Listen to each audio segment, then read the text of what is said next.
today we're going to go try to mow some hay, and I've got to put new blades on my disc bind in order to do that.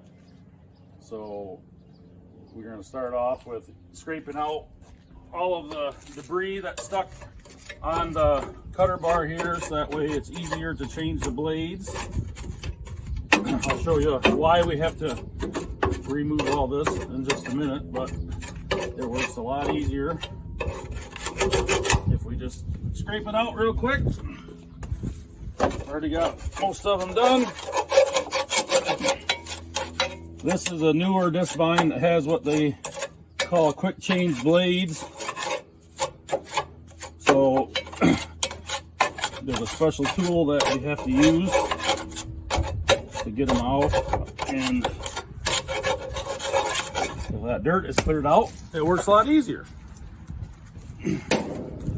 So the tool sits back here, and on this there is rights and lefts blades, so you have to pay attention when you're changing them which ones you need to grab. Put that in there. Push down.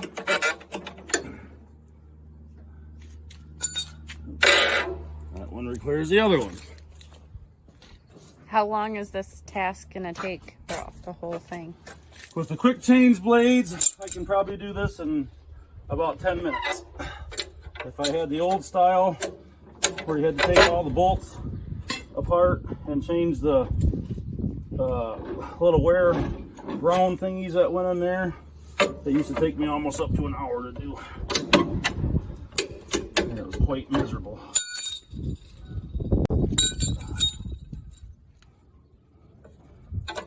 So these things, in my opinion, are worth their weight in gold. That's it. Sweet. On to the next one. How often do you change them? Well, let's look at an old one. A lot of it depends on what you're cutting and how many rocks you hit. Then will you show us a new one? Will you twist that back around? We flipped these blades this spring after a couple fields of first cutting, because there's two sides to them.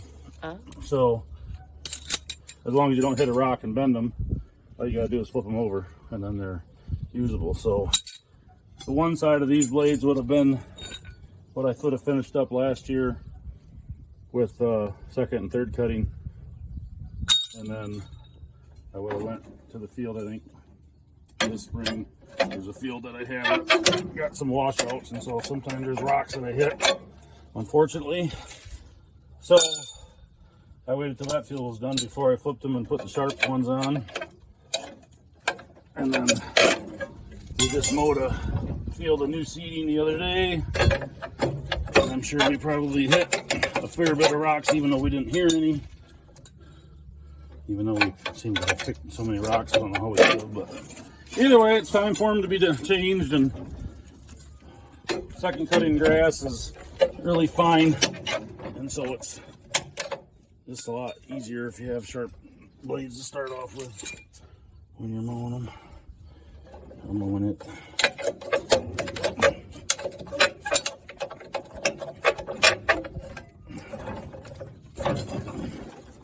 It's pretty slick.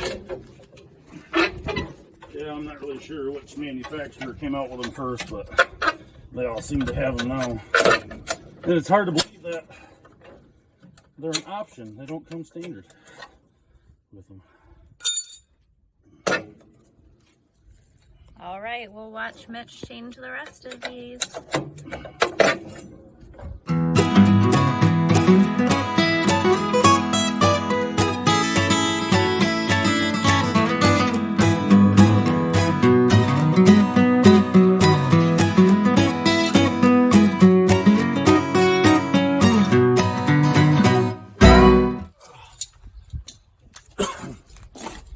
For those of you that don't know me, I'm Mitch Fabus, Taylor's other half, the worst half, I guess I should say. And so today, we just got done changing the blades on this disc bind. We're gonna go out and mow 11 acres of second cutting grass right here by the house. And then when we're done with that field, we're gonna go mow another 25 acres of alfalfa grass mix. And the grass only is usually what we have in square bales for everybody to take to horse shows or to sell. And then everything in the 25-acre field will be square baled and sold to people for whatever. So. How long will it take to cut those 36-ish acres? Oh, roughly 4 or 5 hours. Depends on how fast I go.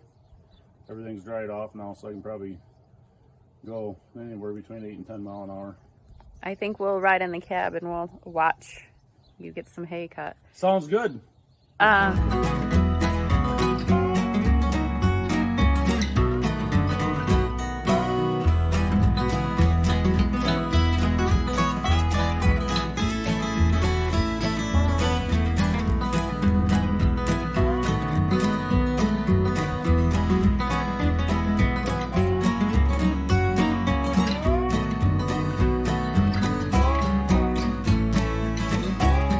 We're glad you could join our Famous Farms YouTube channel to learn more about life on the farm. Now, if you liked it, be sure to subscribe for more videos.